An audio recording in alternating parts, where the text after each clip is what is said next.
Good morning students. चलिए, tense में दो क्रियाएं समाप्त हो चुकी हैं, यानी दो क्रियाओं का प्रयोग आप पढ़ चुके हैं। लिंकिंग वर्ब टू बी और लिंकिंग वर्ब टू है। देखिए, क्रिया मुख्यतः तीन प्रकार की होती है, ठीक है ना। एक क्रिया होती है टू डिनोट बीइंग वर्ब, अस्तित्व को बताने वाली क्रिया। दूसरी होती है टू शो बिलोंगिंग वर्ब। तो अस्तित्व को बताने वाली क्रिया यानी टू डिनोट बीइंग वर्ब ही टू बी होती है। Is am are was were का प्रयोग, ठीक। और टू शो बिलोंगिंग वर्ब यानी के पास होना टू हैव होता है। तीसरी क्रिया होती है एक्शन वर्ब। एक्शन वर्ब अर्थात डूइंग वर्ब। अब डूइंग वर्ब यानी कार्य करने वाली क्रिया, उसमें दो प्रकार हो जाता है, ट्रांसिटिव एंड इंट्रांसिटिव वर्ब। तो टेंस की कुल संख्या 15 होती है, ठीक। टेंस मुख्यतः तीन प्रकार के होते हैं, प्रेजेंट टेंस, पास्ट टेंस और फ्यूचर टेंस। फिर इन तीनों के जो है चार चार काइंड्स होते हैं। तो 4×3 12 और 3 कुल 15 हो गए। तो अगर आप वीडियो क्लिक कर दिए हो भैया, नए व्यूअर हो, ठीक है ना, तो क्या होगा, 1 मिनट में समझ लूंगा।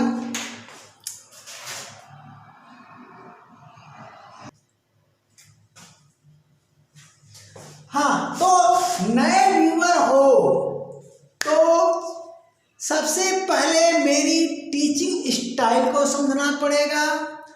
जो प्रोजेक्ट मैंने बनाया है और जिस प्रोजेक्ट के तहत मैं कार्य कर रहा हूँ उसे समझना होगा। अगर आप वीडियो मेकर्स द्वारा बनाए हुए वीडियो को यूट्यूब पर पढ़ते हो, कहीं से कुछ उठा लिया, बना दिया, डाल दिया, तो जान लो कि जीवन भर पढ़ते रह जाओगे यूट्यूब पर, इंग्लिश आपको नहीं आ सकती है, इसका मैं दावा करता हूँ। लेकिन मेरे चैनल पर अगर आप आते हो, अगर आपको नाउन पढ़ना है तो नाउन में संपूर्ण नाउन मैंने डाल दिया है, प्रोनाउन संपूर्ण डाल दिया है, आर्टिकल संपूर्ण, उसके बाहर इंग्लिश ग्रामर होता ही नहीं है भैया, और न ही उसके बाहर से कोई क्वेश्चन आएगा। इस तरह से काफ़ी चैप्टर्स मेरे कंप्लीट हो गए हैं। तो साइंटिफिक तरीका है मेरा पढ़ाने का, सिस्टमेटिक तरीके से मैं पढ़ाता हूँ। यानी अगर आप नाउन का कंप्लीट कोर्स चाहते हो किसी यूट्यूबर द्वारा, जो वीडियो मेकर है, वो नहीं दे सकता आपको, है ना, मिलेगा आप। तो मैं टीचर हूँ, न कि वीडियो मेकर हूँ, इसलिए इस वीडियो को आप ध्यानपूर्वक देखोगे। आज से देखिए, टेंस का इम्पोर्टेंस तो पहले दिन से ही है, जब मैंने टेंस और टाइम बताया था, लेकिन आज का दिन कुछ विशेष है। विशेष क्यों हुआ भाई? क्रिया टू बी और टू है समाप्त हो गई है तीनों टेंस में। तो present tense, past tense, future tense तो समाप्त हो गया। अब बचे 12 टेंस। तो 12 टेंस में आप जानते हो एक्शन वर्ब का प्रयोग होगा, एक्शन वर्ब का प्रयोग होगा।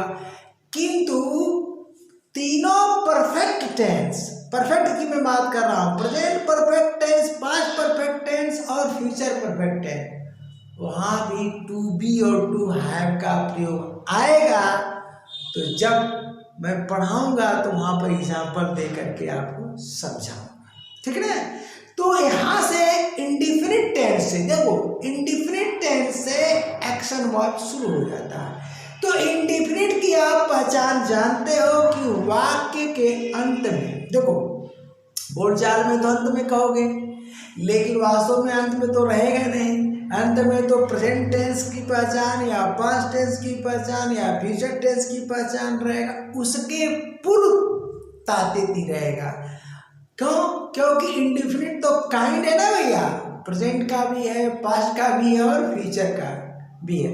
तो जो मेरा प्लान है पढ़ाने का, मैं इसी क्रम में पढ़ाऊंगा। पहले इंडिफिनिट में प्रेजेंट इंडिफिनिट, फिर पास्ट इंडिफिनिट, फिर फ्यूचर इंडिफिनिट। इसी तरह कंटीन्यूअस जब मैं शुरू करूँगा तो प्रेजेंट पास्ट फ्यूचर, फिर परफेक्ट में प्रेजेंट पास्ट फ्यूचर, फिर परफेक्ट कंटीन्यूअस में प्रेजेंट पास्ट फ्यूचर। तो इस तरह से आप कंपेयर कर पाओगे और भली भांति समझ पाओगे, ठीक है ना। तो यहां से एक्शन वर्ब शुरू हो जाता है। देखिए प्रेजेंट टेंस की क्या पहचान है, सीधा सीधा वाक्य के अंत में क्या रहेगा, है, हूँ, हो। ये प्रेजेंट टेंस की पहचान होती है।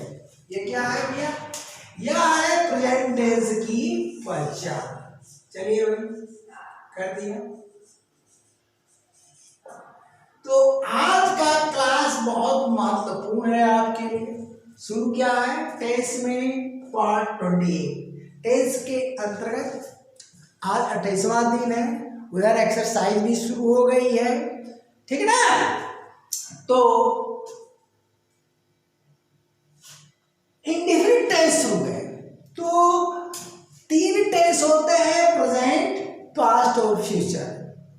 फिर तीनों के काइंड्स होते हैं, इंडिफिनिट, कंटीन्यूअस, परफेक्ट और परफेक्ट कंटीन्यूअस। तो हम इंडिफिनिट शुरू कर रहे हैं।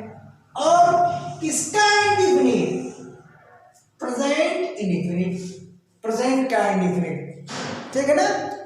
इंडिफिनिट का मतलब होता है अनिश्चित। देखिए अनिश्चित, इंडिफिनिट जो है चाहे प्रेजेंट इंडिफिनिट हो, चाहे पास्ट इंडिफिनिट हो, चाहे फ्यूचर इंडिफिनिट, अर्थ क्या होगा, अनिश्चित। अनिश्चित नाम क्यों पड़ा, क्योंकि यह इंडिफिनिट टाइम को व्यक्त करता है। देखिए इंडिफिनिट टाइम को, यानी इसमें जो टाइम होगा, कार्य जो संपन्न होगा, उसका टाइम इंडिफिनिट रहता है। वो प्रेजेंट भी हो सकता है, पास्ट भी हो सकता है, फ्यूचर भी हो सकता है, कुछ भी हो सकता है। इसलिए इसका नाम पड़ा इंडिफिनिट, ठीक है ना।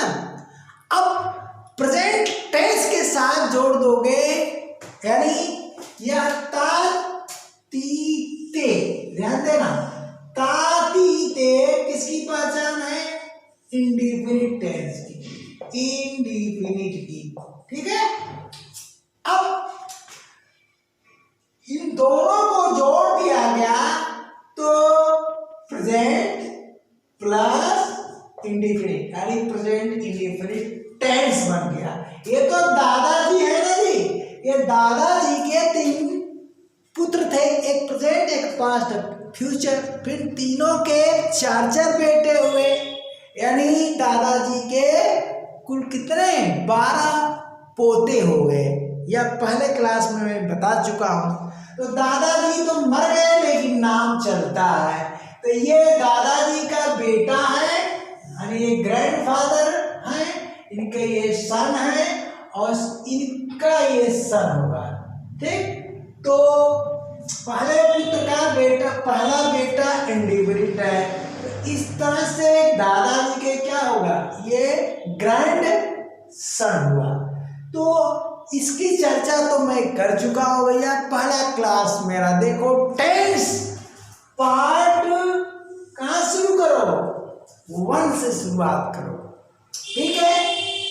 अब काइंड्स ऑफ सेंटेंस में आप 4 ही सेंटेंस पढ़ते हो, अफर्मेटिव, नेगेटिव, इंट्रोगेटिव और इंट्रोगेटिव नेगेटिव।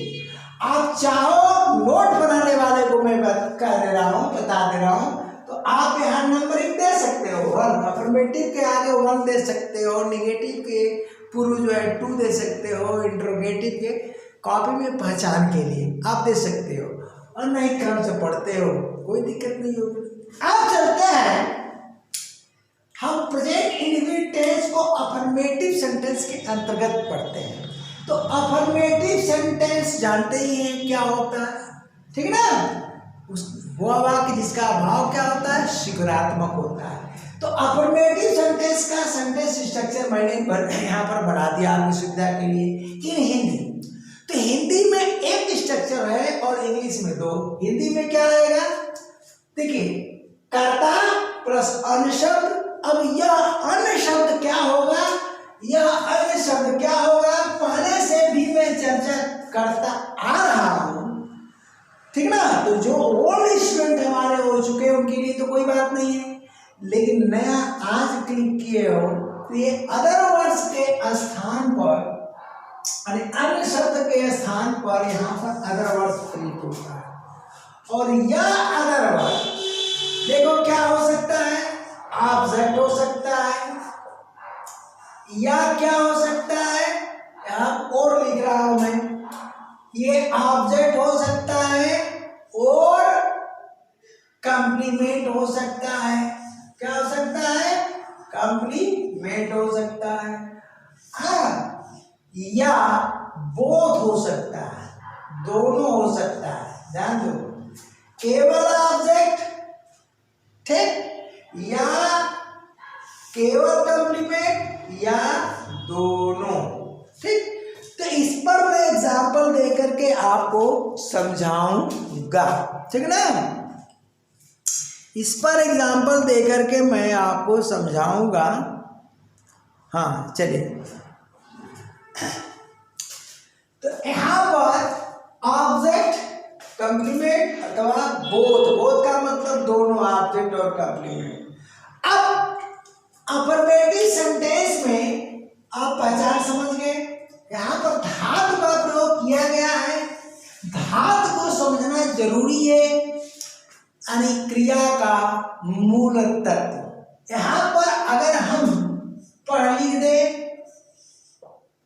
तो पढ़ता, देखिए वह पढ़ता है, अन्य शब्द नहीं है। वह विद्यालय में पढ़ता है, वह प्रतिदिन विद्यालय जाता है, ठीक ना। तो पढ़ में ताते दी जुड़ गया तो इंडिफिनिट हो गया, और है हूं जुड़ गया तो प्रेजेंट इंडिफिनिट हो गया। इतनी बात तो आप समझ गए होंगे। अब इसमें इंग्लिश में 2 स्ट्रक्चर मैंने बना दिया, सब्जेक्ट प्लस सिंगुलर वर्ब। देखिए यहाँ पर सिंगुलर वर्ब, अब सिंगुलर वर्ब, और यहाँ पर सब्जेक्ट प्लस प्लूरल वर्ब, और लास्ट में यहाँ अदर वर्ड्स है। अब सवाल यहाँ उठता है कि सिंगुलर वर्ब क्या होता है और प्लूरल वर्ब क्या होता है, यही चीज समझना है, ठीक। तो सिंगुलर वर्ब क्या होता है? वर्ब का फर्स्ट फॉर्म प्लस, देखिए वर्ब का first form plus hyphen S oblique hyphen ES. क्रिया का जो पहला फॉर्म होता है उसमें यस जोड़ो या ईएस जोड़ो, जोड़ने का नियम मैं आगे बताने वाला हूं अभी अभी, ठीक। तो वो सिंगुलर बन जाता है। क्यों? कोई भी क्रिया अपने ओरिजिन फॉर्म में, देखिए ओरिजिन फॉर्म क्या होता है? या तो इन्फिनिटिव या तो बेयर इन्फिनिटिव। जो बेयर इन्फिनिटिव क्या होता है? वही तो फर्स्ट फॉर्म होता है। बेयर इन्फिनिटिव क्या होता है? फर्स्ट फॉर्म होता है। तो उस वह फर्स्ट फॉर्म क्या होता है? ऑलवेज प्लूरल होता है। देखिए ओरिजिन फॉर्म, देखिए ओरिजिन बढ़िया से समझ लीजिएगा, क्योंकि पूरा आगे ग्रामर चलना है तो आपको समझना पड़ेगा। Origin form of verb, origin form. अब यह जो है ये इसका फॉर्म है इंफिनिटिव, और ये है बेयर इन्फिनिटिव। क्या है? Bare infinitive. अब देखिए तो इन्फिनिटिव क्या होता है? सबसे पहले तो आप बेयर इन्फिनिटिव को समझना है। तो ये बेयर इन्फिनिटिव होता है वर्ब का फर्स्ट फॉर्म। क्या होता है? वर्ब का फर्स्ट फॉर्म, ठीक है। यह होता है वर्ब का फर्स्ट फॉर्म, ओके। अब फंक्शन अलग है, कब आप फर्स्ट फॉर्म कहोगे, बेयर इन्फिनिटिव कहोगे, या क्रिया के चैप्टर में मैं बता चुका हूं। कहाँ बता चुका हूँ भैया, क्रिया के चैप्टर में मैं बता चुका हूँ।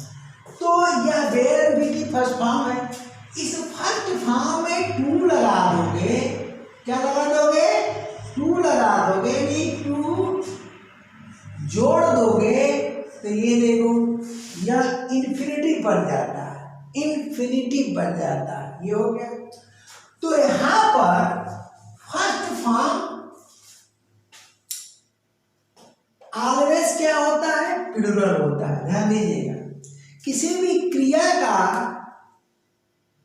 ठीक ना, फर्स्ट फॉर्म अर्थात बेयर इन्फिनिटी ऑलवेज प्लूरल होता है, यानी सब्जेक्ट प्लस प्लूरल वर्ब अर्थात फर्स्ट फॉर्म, यानी फर्स्ट फॉर्म प्लूरल होता है। अब इसे सिंगुलर बनाना है, इस प्लूरल फॉर्म को सिंगुलर बनाना है, तो आपको बस यही काम करना होगा कि हाइफन एस या हाइफन ईएस जोड़ देना होगा।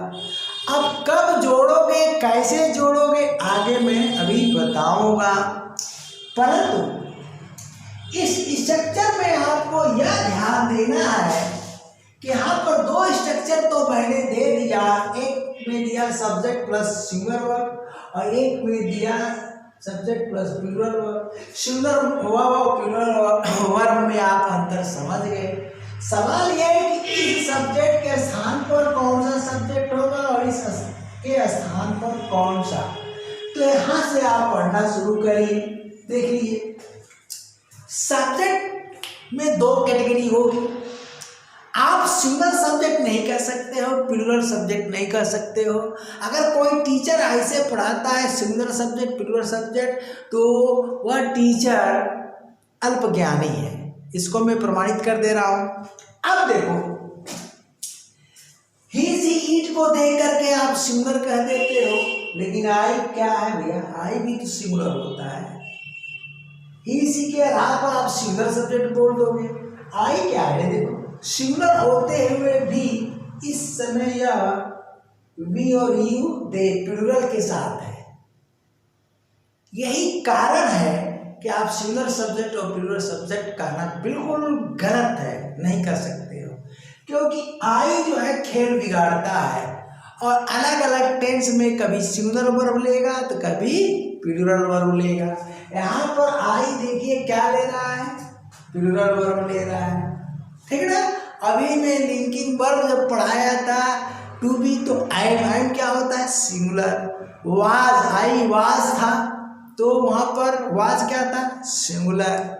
लेकिन जैसे टू हैव पढ़ाया तो आई हैव, तो हैव क्या हो गया, प्लूरल। इसलिए सिंगुलर सब्जेक्ट प्लूरल सब्जेक्ट कहना किनका काम है, हम कुछ नहीं कहेंगे, आप समझ गए होंगे, ठीक ना। तो अब सब्जेक्ट जो है दो कैटेगरी में बढ़ जाता है। जो पहली कैटेगरी होगी यहाँ के लिए, इस प्रेजेंट इंडेफिनिट अफर्मेटिव सेंटेंस की बात चल रही है, इसको अन्यत्र मत कहीं लेके चले जाइएगा, हाँ, लेकिन जनरली यही कैटेगरी होती है। कभी कभी आई खेल बिगाड़ेगा, तो चलते हैं ही। अब सवाल ये होता है, यहाँ पर दो चीजें, खास चीज क्या है मैं बता दे रहा हूं। खास चीज, इसको आप छोड़ दीजिए, यहां तक छोड़ दीजिए। Singular number noun, singular number noun, तो भैया टेंस पढ़ने के लिए आपको नाउन का चैप्टर बिल्कुल क्लियर करना पड़ेगा, तो नाउन पढ़ जाएगी। सिंगुलर नंबर प्रोनाउन, कौन कौन प्रोनाउन सिंगुलर होते हैं, तो उसको जानने के लिए आप प्रोनाउन का चैप्टर पढ़ लो, तब तो टेंस आएगा। खास बात यही है। अब इसमें देखो, इस कैटेगरी में सिंगुलर नाउन के स्थान पर प्लूरल नाउन है। देखो, एस से सिंगुलर, एन से noun, number, singular number noun, singular number noun. यहां पर चलो प्लूरल नंबर नाउन। अब यहां चलो सिंगुलर नंबर प्रोनाउन, यहां पर चलो प्लूरल नंबर प्रोनाउन। तो ये दो यहां आ गया और ये यहाँ आ गया। इसको पहले आप देखो। अब सवाल ये उठता है कि गुरुजी जब आप सिंगुलर नंबर प्रोनाउन लिख दिया है तो फिर इसको अलग से लिखने की क्या जरूरत? ये भी तो सिंगुलर है, बात तो सही कह रहे हो। लेकिन यहां देखो, प्लूरल नंबर प्रोनाउन तो हम लिख दिया है, लेकिन आई तो खेल बिगाड़ेगा ना। आई खेल बिगाड़ देगा, क्योंकि यह क्या होता है सिंगुलर। अगर मैं सिर्फ यही लिखूं तो ये आई यहां चला आएगा, तो आई के चक्कर में या पर्सनल प्रोनाउन की लिस्ट को अलग देना पड़ता है। मैं तो करता हूं, अन्य टीचर तो सिंगुलर और प्लूरल लिख करके काम चला लेते हैं। क्योंकि यहाँ अगर मैं इनको अलग से न लिखूं तो यहाँ प्लूरल नंबर प्रोनाउन लिख दूं, यहाँ सिंगुलर नंबर प्रोनाउन लिख दूं, तो आई कहाँ से आएगा? यहाँ खेल बिगाड़ दिया, ठीक ना।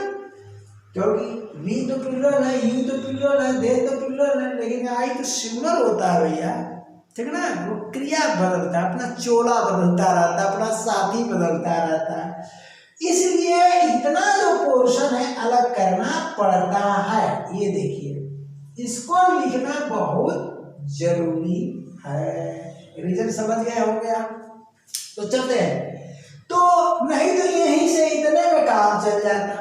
तो जब इतने में काम चल जाएगा तो हम सिंगल सब्जेक्ट और प्लूरल सब्जेक्ट नहीं लिख सकते हैं। जरूरत क्या है इतना जो है फैलाने की, बात पढ़ाने की जरूरत? तो इतना आप लेकर चलोगे, यानी आप इसको रटो, रट डालो। He she it singular number noun आगलिक सिंगुलर नंबर प्रोनाउन के साथ सिंगुलर वर्ब का प्रयोग होगा, अर्थात स्ट्रक्चर फर्स्ट का प्रयोग होगा। ये देखो, ओके। अब चलते हैं। आई वी यू दे आबिक, देखो आबिक लगा, वन टाइम में सब्जेक्ट के स्थान पर एक ही कोई आएगा। आई वी यू दे या प्लूरल नंबर प्रोनाउन या प्लूरल नंबर नाउन या प्लूरल नंबर प्रोनाउन, कोई एक यूज करोगे। और चूंकि फ्रंट पर रहेगा तो वो उसका लेटर, इनिशियल लेटर कैपिटल रहेगा, स्मॉल नहीं कर सकते हो, इसीलिए मैं यहाँ कैपिटल कैपिटल में लिख दिया हूँ। यहाँ देखिए कैपिटल में लिख दिया हूँ ताकि आपको कोई कंफ्यूजन न हो। तो अब यहाँ प्लूरल वर्ब है, ये देखिए, यानी इस कैटेगरी में प्लूरल वर्ब का प्रयोग कर रहे हैं, अर्थात स्ट्रक्चर सेकंड का प्रयोग कर रहे हैं। अब सवाल ये उठता है कि प्लूरल वर्ब से सिंगुलर वर्ब बनाया कैसे जाता है? तो नेक्स्ट स्टेप में मैं बता रहा हूं।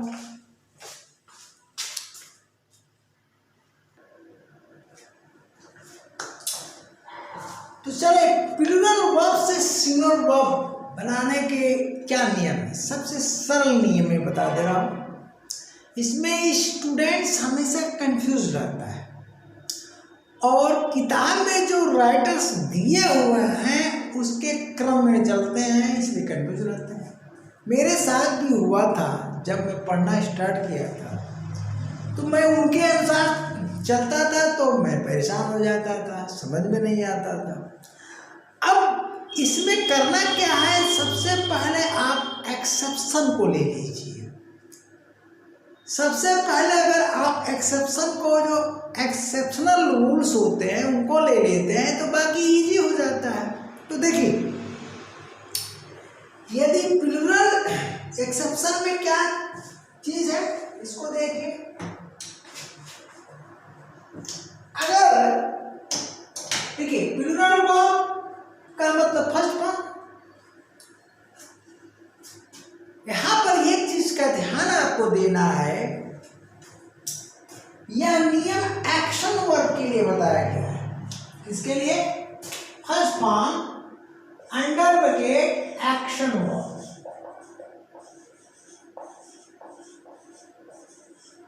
ये एक्शन वर्ब के लिए, टू बी के लिए नहीं, क्योंकि बी में जो है, बी में अगर आप जोड़ोगे या तब तो भैया यहाँ अगर यस जोड़ोगे, ठीक है ना, तो ये तो बीज हो जाएगा। और हैव में अगर आप यस जोड़ोगे तब तो ये हैव्स हो जाएगा। तो लिंकिंग वर्ब इसके अंतर्गत नहीं आता। यही कारण है, मैं वर्ब के चैप्टर में पढ़ाया हूँ, इस बात को बताया कि उनका जो फर्स्ट फॉर्म बना बनाया है बी बेनिफिटिव है। मैं बताया ना कि ये बेनिफिटिव होता है। ये क्या होता है? बेर इंफिनिटिव होता है।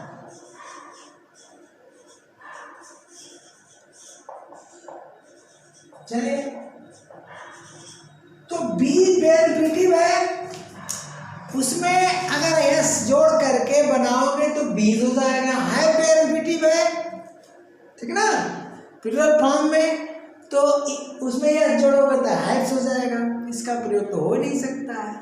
वहां बना बनाया है फर्स्ट फॉर्म, बी का first form is am are हो गया, और हैव का फर्स्ट फॉर्म एक तो हैज होगा और दूसरा हैव होगा प्लूरल फॉर्म में खुद, यानी बेयर इन्फिनिटिव फर्स्ट फॉर्म बन जाएगी। बेयर इन्फिनिटिव फर्स्ट फॉर्म बन जाएगी। तो बेयर इन्फिनिटिव का प्रयोग जब हम अकॉर्डिंग टू सब्जेक्ट कर देते हैं प्रेजेंट इंडिफिनिट में, तो वो फर्स्ट फॉर्म कहलाती है। बस इतना ही अंतर है, ठीक। और जब उसका हम मॉडल शुड के साथ प्रयोग कर देते हैं, ऑट के साथ प्रयोग कर देते हैं, तो धातु प्लस नानेनी का अर्थ देने लगता है, इसलिए वह बेयर इन्फिनिटिव कहलाता है। तो क्रिया पढ़ाते समय ये सारी बातें मैं बता चुका हूँ, तो वर्ब का चैप्टर भी आप बढ़िया से भली भांति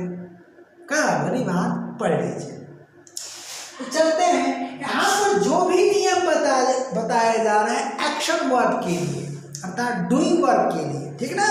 अब चलते हैं, यदि प्लूरल, देखिए इसमें 3 अपवाद है, और उन 3 अपवादों को अगर याद कर लिया जाए, पहला first point, plural verb ending in यानी जिसका समापन हो किस पर, हाइफन एस।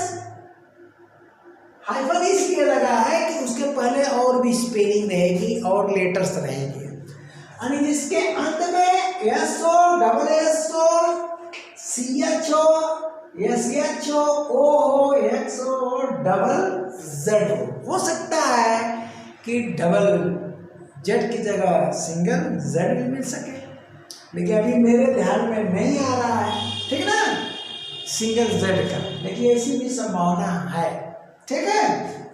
अब चलते हैं, तो ऐसी दशा में ऐसा प्लूरल फॉर्म जिसका अंत एंडिंग इन का मतलब जिसका अंत एस या डबल एस, सी एच या एस एच, ओ एक्स या डबल जेड पर होता है, तो उसमें प्लस करेंगे हाइफन ईएस, उसमें प्लस करेंगे हाइफन यानी जोड़ ही रहे हो आप ईएस, आप हाइफन नहीं भी बोलोगे तो चलेगा, ठीक है ना।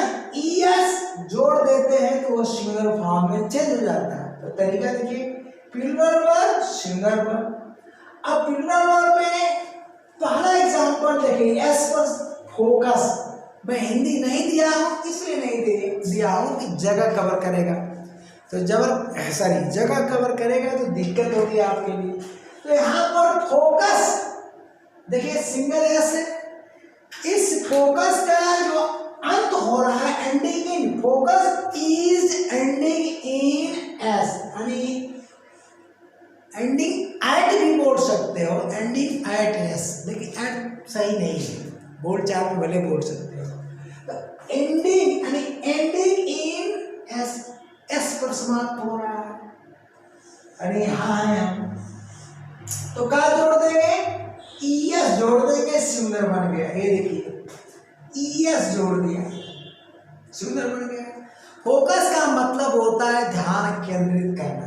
अब चलिए, मिस का मतलब चूक जाना, निशाना चूक जाना, ट्रेन चूक जाना यानी चूकना। तो डबल एस यानी plural verb ending in double S तो इसमें भी ईएस जोड़ दिया, मिसेस पढ़ा जाएगा। यहाँ फोकसेस, एक चीज का ध्यान देना है, यहाँ पर जो भी ईएस जोड़ा जाएगा उसका जो प्रोनाउंसिएशन होगा स का, यहाँ स का ज हो जाएगा, ज, ठीक है ना। तो फोकसेस, मिसेस। अब कैच का मतलब पकड़ना, गेट पकड़ना या किसी चीज को कैच करना, चोर पकड़ना भी होता है क्या।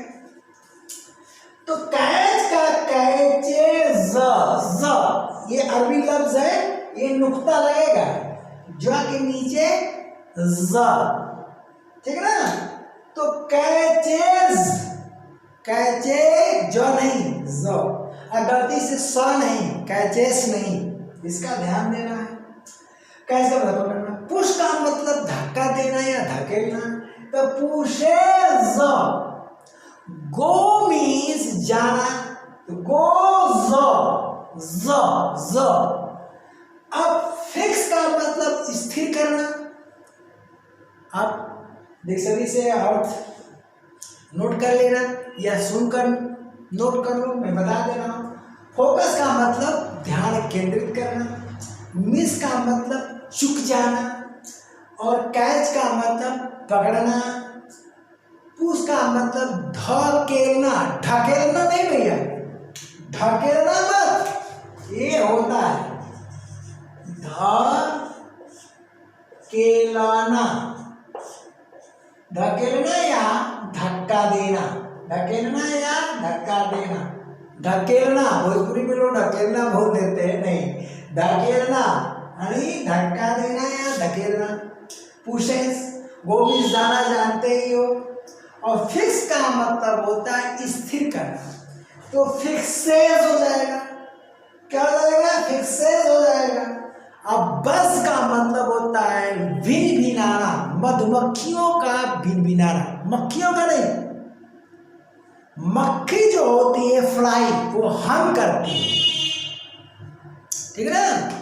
तो अब ये देखना उसमें वो सिनोनिम है, इतना अभी मत जाओ पछड़े में, आगे पढ़ोगे तो साउंड, जब साउंड ऑफ एनिमल्स पढ़ोगे तो मिल जाएगा। चलते हैं सेकेंड जो एक्सेप्शन है, plural verb ending in vowel plus Y, जिसका अंत वाई पर हो, जिसका अंत वाई पर हो परंतु वावेल लगा उसके पूर्व, यानी वावेल प्लस कोई ना कोई वावेल लगा रहेगा, तो उसमें आप हाइफन एस जोड़ दोगे तो सिंगुलर वर्ब बन जाएगा। देखो प्लूरल वर्ब सिंगुलर वर्ब, यहाँ पर मैं शॉर्ट कर दिया हूँ जगह बचाने के लिए, singular verb. Play, PLAY, play means खेलना। तो अब बताओ यह वाई क्या है हमारा, वाई ऐसा क्यों हुआ, वाई जो है ओल्ड इंग्लिश में वावेल के अंतर्गत था, बाद में इसे कंसोनेंट बनाया गया, परंतु वाई जो है वावेल और कंसोनेंट दोनों साउंड देता है। इसको मैं बता दे रहा हूँ, कहाँ बताऊँ, यहाँ बता देता हूँ, हाँ इसी का मैं बता देता हूँ। देखो वाई इसको चलो वाई य, वाई का मतलब या इसका कंसोनेंट साउंड है, क्या है, कंसोनेंट साउंड है। और वाई का देखो साउंड क्या है, ए, ध्यान देना, ए यहाँ पर क्या प्ले, यहाँ पर क्या इंजॉय, आई, ये है होता है, आई होता है, और भी आएंगे। यहाँ तो मैं क्या वर्ब पढ़ा रहा हूँ, नाउन में इसका, नाउन में ई भी आता है, छोटी ई, तो यहाँ लिख देता हूँ, उसको प्लस कर देता हूँ। ये है वावेल साउंड, वावेल साउंड। तो वावेल साउंड ध्यान देना, यहां पर आपका ये ध्यान देना है कि जब यहां जो हमारा प्ले आ रहा है, प्ले, तो वह वाई का नहीं है बल्कि ए का है। देखिए प्ले, हमने क्या पढ़ा? प्ले। हमने क्या पढ़ा? प्ले। तो ये जो आ रहा है इस ए का, वाई का नहीं आ रहा है। वाई यहां पर साइलेंट है, ठीक है ना। यहां पर एक चीज है, इसको माइनस कर देते हैं, यहां थोड़ा मिस्टेक हो गया है। केवल ई होता है और यहाँ एक होता है आई होता है, ये आपका, ठीक ना, वावेल साउंड होता है। चलिए, तो जब वावेल साउंड होता है, ध्यान दीजिएगा, वावेल साउंड होता है तो y इक्वल टू आई हो जाता है। तो यहां पर जब हम प्ले पढ़ रहे हैं तो ए का साउंड ए हो गया, यहां पर साइलेंट होने के कारण ये वावेल साउंड में, ध्यान दीजिएगा, वावेल साउंड में रखेंगे कि कंसोनेंट में? कंसोनेंट में रखेंगे। वास्तविकता यह है कि दोनों का साउंड मिल जा रहा है, वावेल साउंड हो जा रहा है। तो वावेल साउंड होने के कारण वाई आई में चेंज हो जा रहा है। अरे सॉरी, मिस्टेक हो गया यहाँ। हाँ, वावेल साउंड नहीं है, साइलेंट है। हम यहाँ आ गए ना, थोड़ा सा दो चीजें है ना, यही है, अब बात देखना है सॉरी। इसके लिए वावेल साउंड नहीं है, इसको मैं फिर से यहाँ पर लिख कर बता देता हूँ। यहां पर देखिए प्ले, अब प्रोनाउंसिएशन हुआ प्ले, रिपीट कर दे रहा हूं। तो ल पर जो है ए की मात्रा है, या ए का ये आ रहा है, वाई जो है आप साइलेंट है। आप चलिए, अब सही हो गया, साइलेंट है, क्योंकि इधर भी नहीं है ना, इसलिए उधर में चला गया था बताते समय, हो जाता है कभी कभी। तो ए साउंड है, ए क्या है, वाई क्या है आपका, साइलेंट है। तो साइलेंट होने के कारण यह कंसोनेंट साउंड के अंतर्गत आएगा। तो कंसोनेंट जब साउंड होगा तो इसमें हम सीधा सीधा यस जोड़ देंगे। यही नियम जब इधर आएगा वावेल साउंड होगा। अभी मैं यहाँ पर कंपेयर कर दे रहा हूं, यहां पर देखिए ending in vowel plus Y, तो वाई जो है यहां पर कंसोनेंट साउंड है। क्या है? कंसोनेंट साउंड है। इसको खूब बढ़िया से समझ लीजिएगा। ओके, यहां का जो वाई है वावेल साउंड है।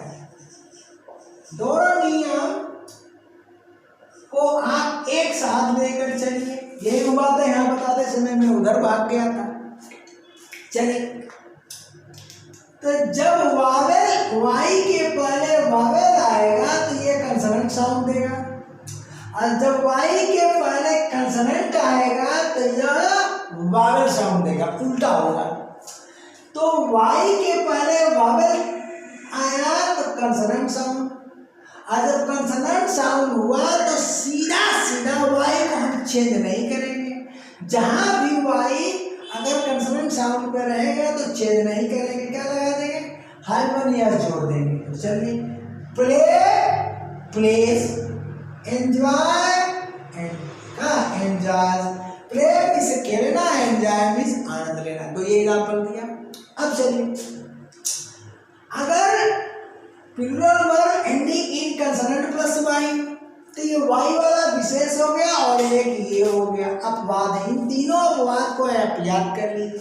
यहाँ यह वावेल साउंड है, तो वावेल साउंड में यही देता है, देख लीजिए। प्रोनाउंसिएशन में लिख दे रहा हूँ यहाँ पर, कैरी, क्या लिख दिया, कैरी। यहां पर क्या लिख दिया, मैरी। ये देखिए, तो र पर छोटी ई आ रहा है, ठीक। यहाँ हम ये पूरा वावल साउंड दोनों लिख दिया हूं, ठीक है ना। वावल का भी पढ़ाना है आप लोगों को, यूट्यूब पर देना है। यहाँ पर छोटी ई आ रहा है, ये देखिए छोटी ई, र पर छोटी ई, र पर छोटी ई, यानी वावल साउंड दे रहा है। वाई जब भी वावल साउंड देगा, जब भी देगा तो y इक्वल टू आई हो जाएगा। जनरली क्या होता है कि लोग पढ़ा देते हैं कि y को IES में बदल देते हैं, ऐसा चर्चा में का सिंगुलर वर्ब सिंगुलर नाउन से प्लूरल नाउन बनाते समय बताया, इसकी चर्चा किया। उसका बिल्कुल उल्टा, वहां सिंगुलर से प्लूरल नाउन बनाते हैं तो यही नियम लागू होता है। और यहाँ पर क्या है, प्लूरल वर्ब से सिंगुलर वर्ब बना रहा है, सेम नियम लागू होता है। तो y को हम आई में बदल देते हैं। देखिए, ending in consonant plus y changes into I में चेंज कर दिए। अब क्या करोगे, प्लस ES लगा दोगे तो सिंगुलर वर्ब बन जाएगा। क्या लगा दोगे, प्लस ES कर दोगे तो सिंगुलर वर्ब कर दिया। अब ये बताना कि y को IES में बदल देते हैं, बिल्कुल गलत है। पहले तो y को I में चेंज करो। तो चलते हैं, क्या देखिए, प्लूरल वर्ब सिंगुलर वर्ब, तो CARRY कैरी। तो कैरी में y जो है हमारा वावल साउंड दे रहा है, जैसा कि र पर छोटी ई है, तो y को हमने चेंज कर दिया I में, यानी y चेंजेस इनटू I। उसके बाद हाइफन ES लगा दिया, अब ये सिंगल बन गया। यही बात मैरी में है, y को चेंज कर दिया हमने I में, ठीक है। उसके बाद ES लगा दिया तो ES लगा दिया तो सिंगल वर्ब बन गया। ये नियम है। तो इन तीनों नियमों को, वीडियो थोड़ी लंबी हो रही है लेकिन बहुत बेहतरीन चीज है, मैं बता दे रहा हूँ, ठीक है ना। मुझे पानी पीना पड़ेगा, बोलते बोलते सांस जो है हमारी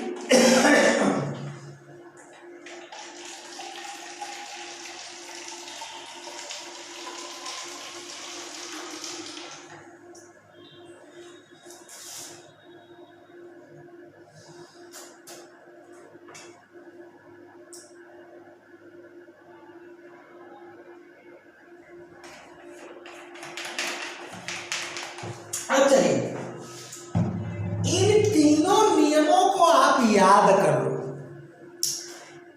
अब जितनी भी शेष क्रियाएं हैं, शेष, इतना पोर्शन में मिटा दे रहा हूं, आप लिख चुके होंगे, मैं हट जाता हूं इसीलिए, ठीक है ना। अब इसको आप नोट बना लीजिए, first point, second point, third point. अब यहां पर इसको मैं दिया मिटाए, चलिए जगह कम है ना भैया। थर्ड पॉइंट के बाद आपका फोर्थ पॉइंट आएगा। अब फोर्थ पॉइंट में अदर वर्ब्स का मतलब इस कैटेगरी में जो आया छोड़ दीजिए, इस कैटेगरी में जो आया छोड़ दीजिए, और इस कैटेगरी में जो आया छोड़ दीजिए। अरे इन नियमों का उल्टा मैं पढ़ा रहा हूँ, राइटर ऐसा नहीं कहता है, राइटर अपने तरीके से लिख दिया है। तो राइटर जितने भी राइटर्स हैं अपने तरीके से लिख देते हैं, वो आपको समझाने के लिए नहीं लिखते, लगता है अपने ही समझाने के लिए लिखते हैं। तो तीन जो कैटेगरी है इसको याद कर लीजिए। इसके अलावा जितनी भी क्रियाएं बचेगी, अदर वर्ब्स प्लस हाइफन या सिंगल वर्ब। अब यहां पर मैं एग्जांपल दे रहा हूं, ठीक है, प्लूरल वर्ब और यहां पर सिंगल वर्ब दे रहा हूं। अब यहां का जो एग्जाम्पल होगा इन तीनों कैटेगरी में नहीं होना चाहिए। तो अगर ऐसे आप याद करते हो, ये देखो जितने राइटर्स हैं वो लिख देते हैं कि यदि प्लूरल वर्ब के अंत में कंसोनेंट होता है तो यस लिख दो। तो सवाल है कि कंसोनेंट तो भैया यहाँ भी है, ये सब कंसोनेंट है तो है, ये देखिए यहाँ भी कंसोनेंट, यहाँ भी कंसोनेंट, यहाँ भी कंसोनेंट, ये भी कंसोनेंट है, केवल ओ नहीं है। तो नियम तो आप गलत बता दिए, ठीक है, किताबें कोई भी सही नहीं है। यहाँ भी तो कंसोनेंट है भाई, तो एक बार बताते हो कि कंसोनेंट हो तो यस जोड़ दो, फिर भी उसमें नियम अपवाद वाला बात बताते हो। तो मैं आपको विपरीत क्रम में पढ़ा रहा, ठीक, पहले अपवाद उसके बाद शेष में। अब शेष में यहाँ कुछ भी हो, हमसे क्या लेना देना है, हाँ? बिना सोचे समझे क्या करिए, यहाँ पर हम कैपिटल से लिख दिया है, अभी तक स्मॉल लिखते रहे हैं। रिट्स में क्या हो गया, पढ़ना। अब यहाँ का जो प्रोनाउंसिएशन होगा इसमें देखिए, यहाँ का प्रोनाउंसिएशन क्या है, फोकसेस ज। यहाँ का क्या है, यहाँ जो वर्ड है प्लेज, यहाँ का भी प्रोनाउंसिएशन प्लेज। यहाँ जो था, यहाँ पर जितने अपवाद वाला नियम है यहाँ मिटा दिया, कैरीज यही होगा ज। मैरीज एक नई जानकारी होगी आपको, ठीक है ना। तो जितने अपवाद में आप चाहे यस जोड़कर, चाहे यस, भाई यहाँ पर यस जोड़ा और यहाँ भी यस जोड़ा, लेकिन यहाँ क्या जोड़ा, यस जोड़ा, तीनों जगह यस का प्रोनाउंसिएशन ज होगा। फोकसेस, मिसेस, कैसे, प्लेज, एंजॉयस, यस नहीं होगा। और यहाँ भी कैरीज, मैरीज, ज होगा, प्रोनाउंसिएशन क्या होगा, ज होगा। अब यहाँ की खास बात है, देखिए कितना बेहतरीन क्लास, ठीक ना। तो आपको लाइक तो करना ही चाहिए, ठीक ना। और वो तो यार आदतें नहीं कि कहेंगे सब्सक्राइब करना चाहिए, ये तुम्हारी मर्जी, लेकिन लाइक जरूर कर दिया करो यार, ठीक ना। अब चलो, तो यहाँ पर जो अन्य क्रिया है उसमें बेहिचक आप यस जोड़ दीजिए, और यस, इस यस का प्रोनाउंसिएशन स होगा, ज नहीं होगा, स होगा। देखिए तो यहाँ पर क्या होगा, रीड, रीड्स। अभी मैं आपको यहाँ दिखाता हूँ और एग्जाम्पल देता हूँ। यहाँ पर हमने किया राइट, लास्ट में वावेल ई आ गया, फिर भी इसका जो प्रोनाउंसिएशन, अब इसमें हम क्या जोड़ेंगे, देख रहे हैं ना। तो रीड का रीड्स, राइट का राइट्स, ठीक है, ये हुआ, ओके। तो ये खास बात रहा आज की क्लास में। देखिए एग्जाम्पल तो कुछ दूं ना, एक तो कम से कम 2, 3, 4 एग्जाम्पल लेकर ही जाएंगे ना। तो रुके रहिए, बने रहिए, मिटाना पड़ेगा ना।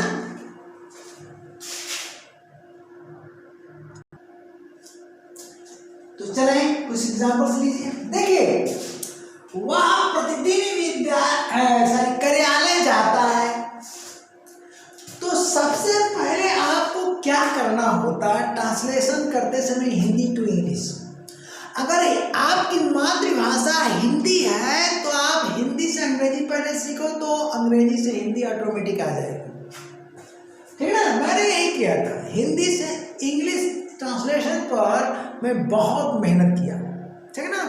और आप ही जैसा गांव में मैं पढ़ा हुआ, प्राइमरी में हम लोग इंग्लिश नहीं पढ़े थे, कक्षा 6 से, हमारे ज़माने में कक्षा 6 से इंग्लिश शुरू होती थी, ठीक ना।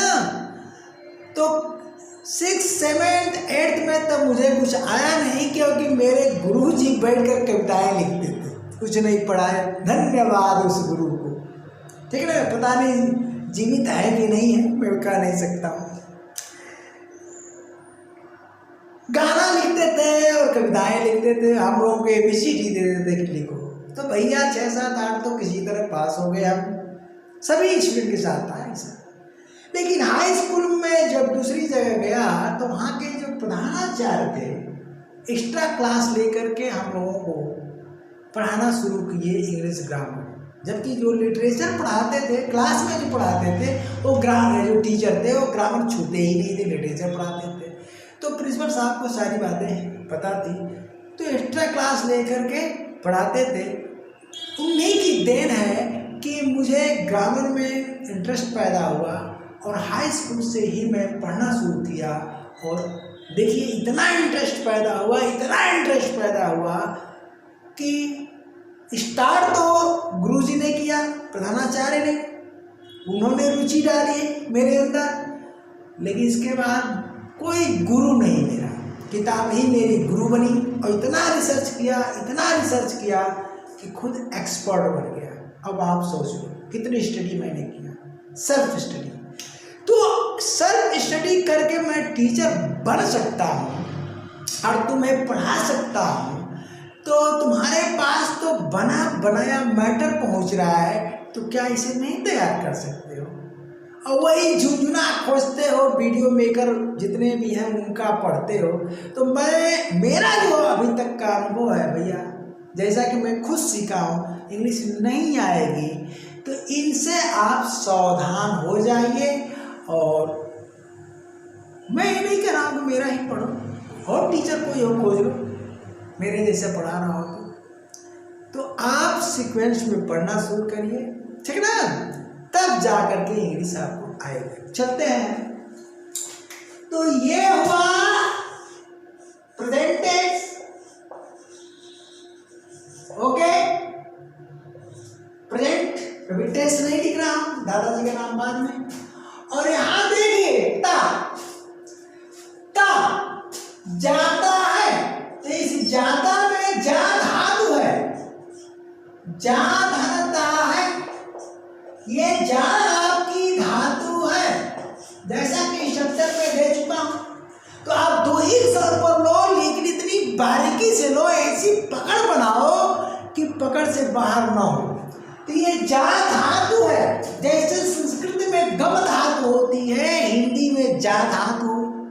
तो जा धातु में आप ता जोड़ दोगे तो इंडिफिनिट, जा में आप रहा रही तो कंटीन्यूअस, जा में आप चुका चुकी तो परफेक्ट, और रहा रही के साथ अगर समय जोड़ दिए तो काजी परफेक्ट कंटीन्यूअस टेंस। इस बारीकी को अगर आप समझ लो तो इंग्लिश लैंग्वेज आ गई। तो जा ये धातु है, इसमें ता जुड़ा, तो बोलो ये ता के कारण इंडिफिनिट हुआ। ये ता क्या है? इंडिफिनिट की पहचान। ये ता क्या भैया? इंडिफिनिट की पहचान। कुछ ठीक ना, कुछ छात्र तो मुझे मिल गए हैं एमपी में और बिहार में, अभी यूपी वाले नहीं समझ पा रहे हैं। यूपी वाले नेतागिरी करते हैं, पढ़ते नहीं है, समझे भैया। तो रेगुलर पढ़ रहे हैं और पास टाइम मेरा बढ़ता चला जा रहा है, नोट बना रहे हैं, अच्छी बात है। जब तक नोट नहीं बनाओगे तो आएगा नहीं, ठीक। और नोट बनाने के लिए इस चैनल से बेहतर चैनल नहीं मिलेगा, क्योंकि यहाँ सीक्वेंस से मिल रहा है, ठीक है ना। तो अब क्या नाम पड़ गया भैया? Present indefinite tense. Present indefinite tense पहचान गए। अब प्रेजेंट इंडिफिनिट टेंस में इसका भाव क्या है? सकारात्मक है, तो क्या हो गया? अफर्मेटिव सेंटेंस हो गया। ध्यान देना, अफर्मेटिव सेंटेंस हो गया। अब अफर्मेटिव सेंटेंस में वह की इंग्लिश क्या होती है? वह क्या है? सिंगुलर है कि प्लूरल है? तो वह है आपका वह की इंग्लिश ही होती है। अरे इंग्लिश का ही होती है, इसका मतलब इंग्लिश में हम किस में जाएंगे? सेकेंड स्ट्रक्चर में, सॉरी फर्स्ट में, सेकेंड में नहीं फर्स्ट में, गलती से सेकेंड बोल गया, फर्स्ट में आएंगे, यानी सिंगुलर वर्ब लेंगे, ठीक है ना। तो अब इसका हम ट्रांसलेशन यहाँ कर देते हैं goes to the office, ठीक है ना, ध्यान दीजिएगा। अब यहाँ पर कुछ टीचर क्या करते हैं, अब यहाँ समझ गए ना भैया, ये गोज हो गया, he goes to the office. कुछ टीचर क्या करते हैं, मैंने देखा है एवरी डे को एक साथ लिख देते हैं, जो कि गलत है। डे क्या है इसको भी आप जान लो, ठीक ना।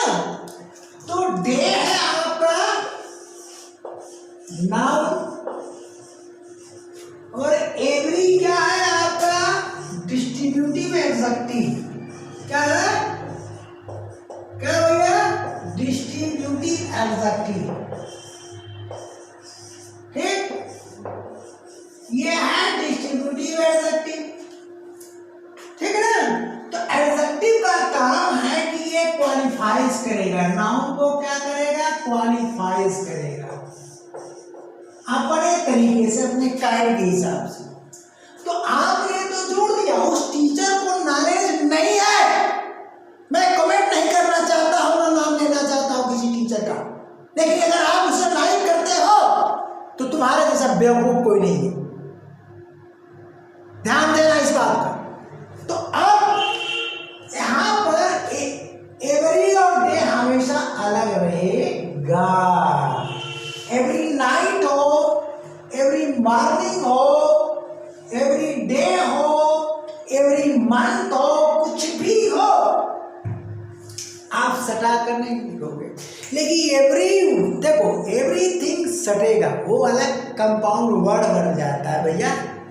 तो अब उसी चक्कर में लोग गलत मार जाते हैं, नहीं ज्ञान है, इतना स्टडी करना पड़ेगा मुन्ना, ठीक है ना। तो अब क्या करोगे, एवरी डे अलग अलग लिख दो।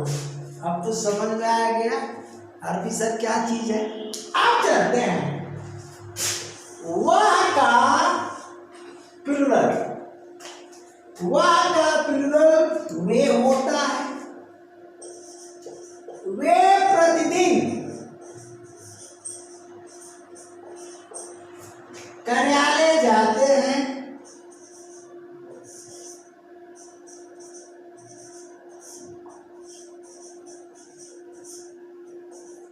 वे प्रतिदिन कार्यालय जाते हैं भैया। तो ये जो है आपका सिंगुलर था, यहां पर क्या लगाया, आप ही लगा रहे हो और ये सिंगुलर है वहां, हालांकि सिंगुलर प्लूरल हम तो लिखे नहीं, बस आप देखना है किस कैटेगरी में है। अब यह जो है वे जो है प्लूरल होता है, ठीक है ना। ये प्लूरल ऑफ ही होता है, ही। वे क्या है, ही का प्लूरल है। तो यहां पर जो इंग्लिश हमारी मिलेगी, दे मिल जाएगी। तो जो सेकेंड स्ट्रक्चर में हमें दे लिखा है, बोलिए लिखा है, तो यहां क्या करोगे, दे कर दोगे। अब दे के साथ प्लूरल वर्ब लगाओगे, यानी ये जो है ईएस हट जाएगा। तो क्या कर दोगे, they go to the office every day, ठीक है, एवरी डे। कभी भी इसको प्लस मत करना। तो देखो दो ही एग्जाम्पल आज रहने देता हूँ, क्यों, वीडियो लंबी हो रही है, इसकी कमी हम नेगेटिव इंट्रोगेटिव और इंट्रोगेटिव नेगेटिव में पूरा कर देंगे, ओके। क्योंकि आज विशेष चर्चा हुई, ठीक है ना, और इसीलिए ये क्लास रुका हुआ था। टाइम का अभाव था भैया, टाइम का अभाव होता है, कभी स्वास्थ्य भी नहीं सही रहता है, ठीक है ना। तो आजकल थोड़ा स्वास्थ्य ठीक नहीं मेरा चल रहा है, तो भगवान से मनाइए, दुआ करिए कि मैं स्वस्थ रहूं। तो टाइम तो मैं मैनेज कर लूँगा, ठीक है ना। अभी तक देखो सुबह से केवल चाय पी के जाऊँ, अब सोच लो, अभी ऑफलाइन समाप्त हुआ, जैसे ऑफलाइन समाप्त हुआ है तो आपके लिए दोपहर का जो टाइम है, हमारा लंच का टाइम हो चुका है। सोचो, हाँ 1:30 बज गया है, आपके लिए कितनी मेहनत कर रहा हूँ। एक छोटा सा लाइक नहीं करते हो यार, एक बेशर्मी वाली बात है। मैं बहुत बेधड़क बोलता हूँ, बेशर्मी वाली बात। सोचो आपके लिए कितना मैं त्याग कर रहा हूँ, एक छोटा सा लाइक नहीं करते, ठीक है ना। तो अगर स्टूडेंट मेरे बन चुके हो तो लाइक जरूर करो, तभी हम मानेंगे कि सच्चा स्टूडेंट हो। नहीं तो मतलबी हो, स्वार्थी है तो पढ़ो, क्या करना है, निस्वार्थ तो हम सेवा कर ही रहे हैं, यूट्यूब पर दे ही रहे हैं, ठीक है ना। पढ़ो, कोई बात नहीं। तो अगले क्लास तक के लिए टाटा बाय बाय, थैंक यू।